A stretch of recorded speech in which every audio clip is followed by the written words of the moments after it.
One of the things that I like to do is when a very good game that's often a sort of new-ish, at least at the time, concept gets released, is, well, you can find eventually a lot of other games that have sort of taken inspiration from that one and made their own sort of vision on something that they found that they liked. And I like to sort of trawl through Steam and things like that for looking at the tags of games that I particularly enjoy sometimes and see if there are other games that are actually doing this. Now, if you go to something like the mobile market, a lot of times you'll just simply find something more like a blatant ripoff instead of like a, an interesting concept and something new based on what something else has done. But on PC, that's not always the case. You can find lots of other devs taking inspiration from other people's work and wanting to make something in a similar vein because of something that they enjoy. One of these fairly recent games is the extremely excellent Slay the Spire, a rogue-lite game that uses deck-building mechanics to actually, pad out its gameplay to be a very interesting and very unique spin on what a rogue-lite traditionally is. The deck-building mechanics really add something very specific to it, and that is a very unique concept, like I said, and it's something that is really interesting when done well, but there's a lot of ways that it can go wrong, so I was interested to see that there are a lot of other devs that are sort of trying the same thing, for better or for worse, and I decided I needed to actually take a look at some of these because, well, I really like Slay the Spire, and I wanted to see what other people are actually doing. So the first one I'm going to take a look at here is called Neoverse.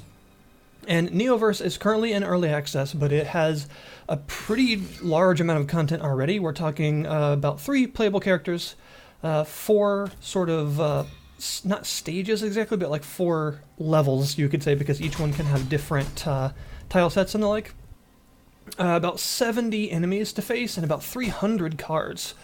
And all of that adds up to a pretty large feeling game already. A lot of the sort of early access feel is more in the interface and the translation and things like that than actual content being missing. Although they do plan on adding more characters and more cards and stuff eventually.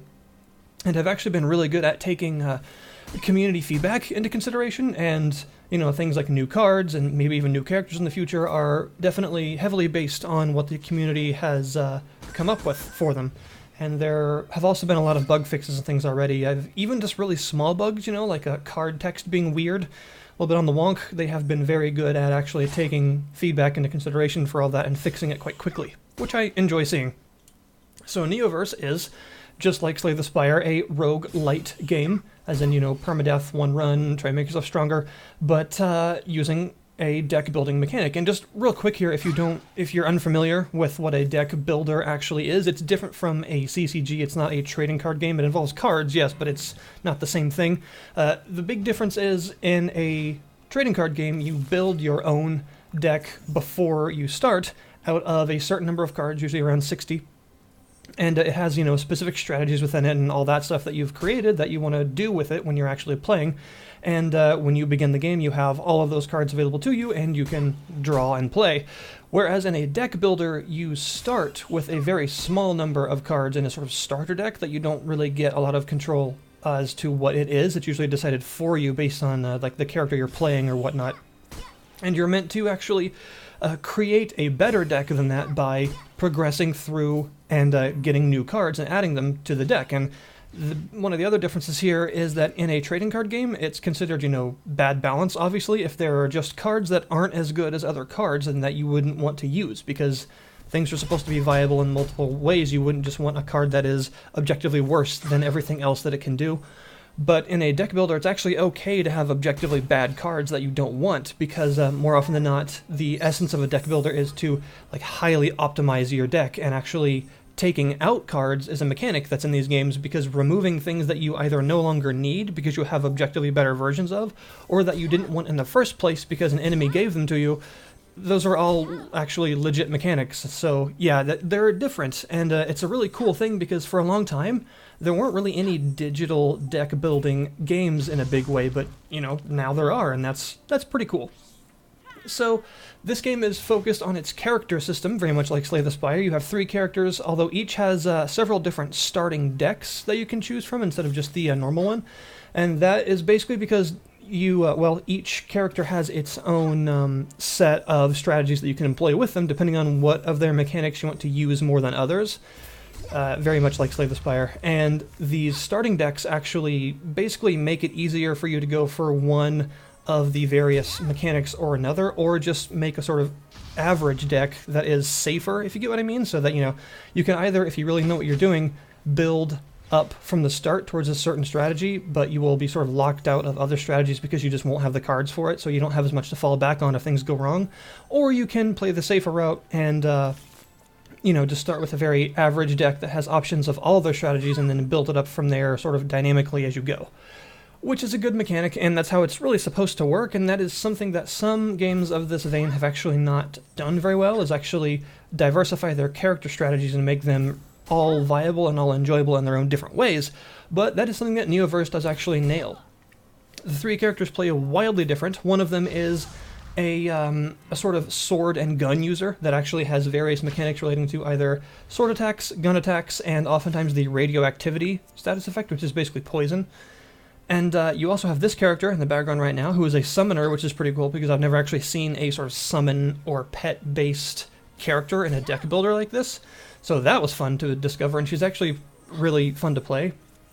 She can summon 3 different creatures that have different passive and active capabilities, and she has a lot of cards that determine what they can do as well as what she can do. Some of them get bonuses if she's alone when she plays them, and other ones get bonuses if you actually have either any guardian out or a specific one, which makes for some interesting strategies you can build around specific guardians versus others and things like that. And she's just a lot of fun to play, although more difficult because, as you would probably guess, she's a bit more fragile from the start because, she just has less damage-dealing capabilities on her own because she's meant to rely on summons a lot more.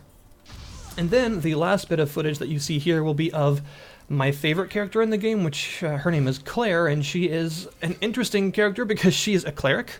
The sort of, cleric archetype with a big shield and a big mace and lots of sort of zealous fervor, only she also has vampiric powers. So the cards that she uses are sort of based on this dichotomy between either building up faith, which is a status effect that's basically like a regenerative status effect. It heals you forever how much faith you have at the end of the turn. And using like prayer-based abilities, including cards that are actually just called prayer. Or activating her vampiric state, which allows you to heal when you do damage and just deal out way more damage, but can sometimes have negative effects and things depending on that, including some cards that you can only use if you have the vampiric state active, which are of course very powerful, but if you stock your deck with those and don't have reliable ways to trigger the vampirism, then you can't use half of your deck, so you need to not do that maybe. And this does mean that since the characters play very differently, there is a lot here to experiment with, which is another thing that I look for in these roguelite deck builders is there needs to be a lot of things for the player to discover, because that's really the essence of a roguelite. There's lots of hidden items and all sorts of things, and you don't go into the game knowing everything, but the game gives you a lot of possibility to map it out on your own, make your own strategies, and discover interesting synergies and mechanics and the like. And that can be very difficult, to transition to the deck builder idea because of the very structured nature that it has. I find that the actual mechanical sets of a roguelite and a deck builder are actually, they kind of work against each other at times. So making them work together, I assume, is actually not an easy task thematically and gameplay-wise. But they've done a good job so far. And the various cards and everything actually, there's a lot for each character. There is, of course, also, as is usual in deck builders, a common pool of cards that every character can use, and then each character also has their own exclusive cards.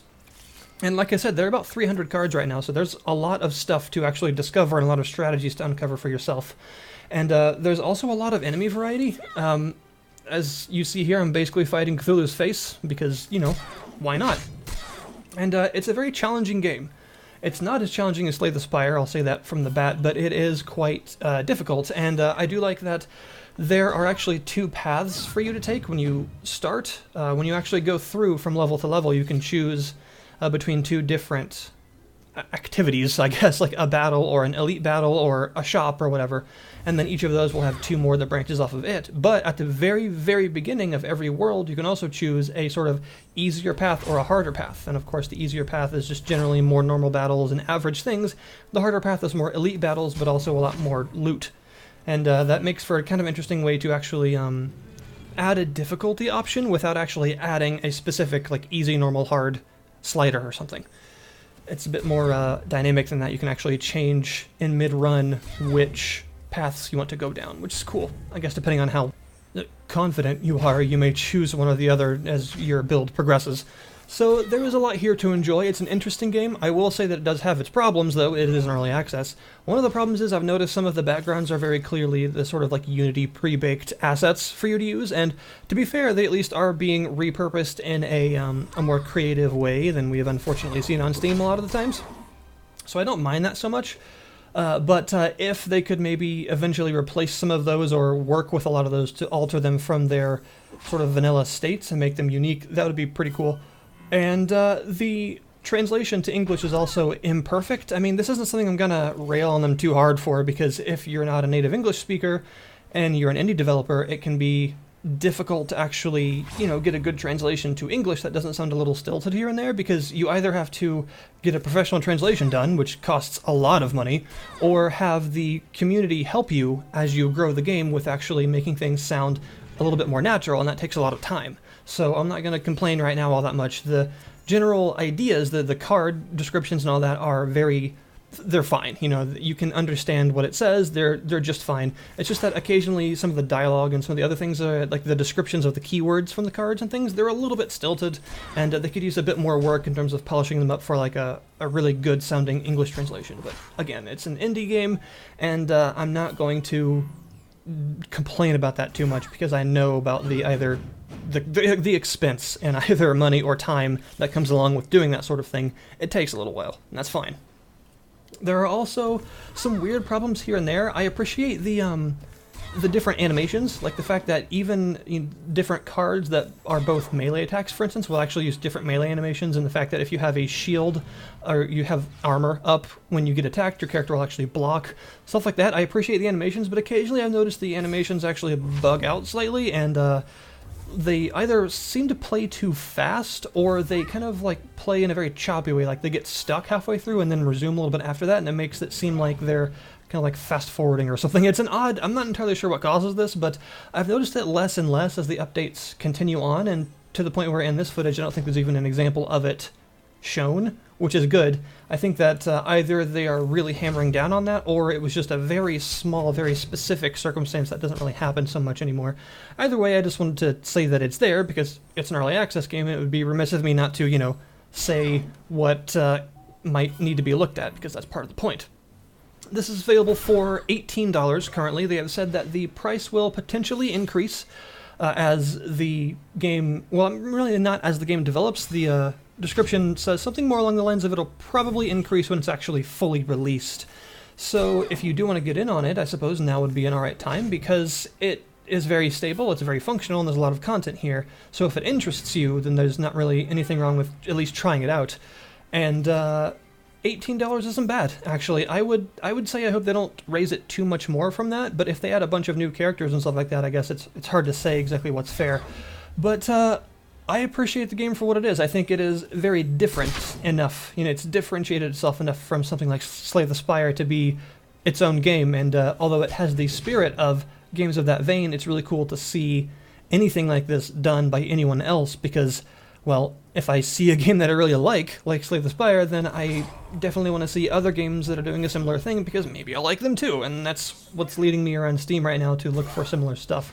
So this has been Neoverse. It's actually a pretty interesting deck-building rogue-lite, and I hope that if you're interested, you'll check it out too. The link, of course, to the Steam page will be in the description below this video. Thank you very much for watching. If you have any questions or want to see more or whatnot, feel free to comment, feel free to like the video if you enjoyed it, and dislike it if you didn't, but tell me why, please. And yeah, that's that. Thanks again for watching, and I'll see you guys next time.